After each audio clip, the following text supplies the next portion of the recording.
Aujourd'hui, je voulais vous parler d'un truc qui est assez marrant parce que ça a apporté beaucoup de commentaires lorsque j'ai mis le post. C'était sur le fait du temps qu'on passe lorsqu'on joue à des jeux rétro maintenant.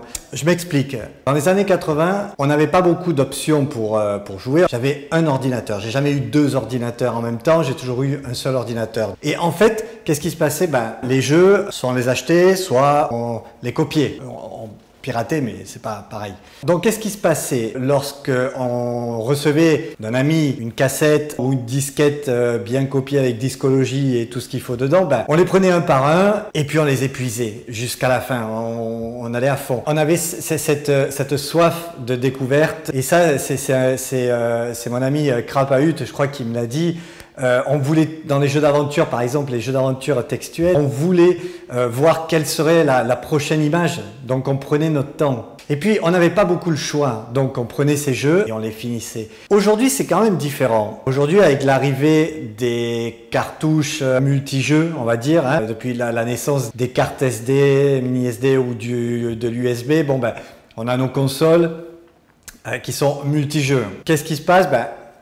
Je prends un nouveau jeu, par exemple, et je l'essaye. Et si au premier tableau, j'arrive pas à mes fins, ou je galère, mais comme c'est pas permis, j'arrête le jeu. Oui, c'est une discipline de chacun, mais c'est un petit peu la société de consommation d'aujourd'hui.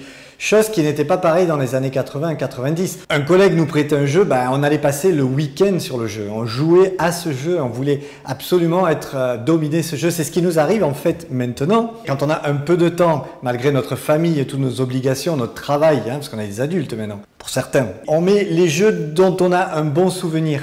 On évite les nouveautés. On peut avoir du temps à perdre et moi il m'arrive de me mettre une nouveauté, mais c'est ce que je vous disais avant. Si je mets une nouveauté et que je bloque sur la nouveauté, je change. C'est vrai qu'avant aussi, on tombait des fois sur des mauvais achats. À cette époque-là, c'était très difficile de savoir quel était le bon jeu ou pas. Maintenant, un jeu que je ne connais pas sur Mega Drive, qu'est-ce que je fais?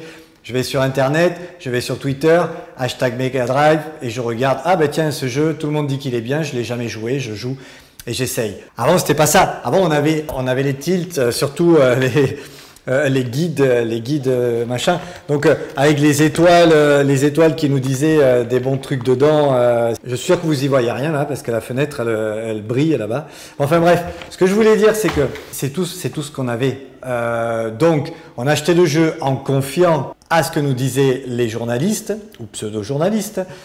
Et des fois, on se trouvait avec des coldrons, par exemple, où c'est extrêmement difficile d'arriver jusqu'au bout. Moi, coldron, je crois que j'ai récupéré 2 ingrédients des 5 ou 6, je ne sais plus combien il y en a, à récupérer.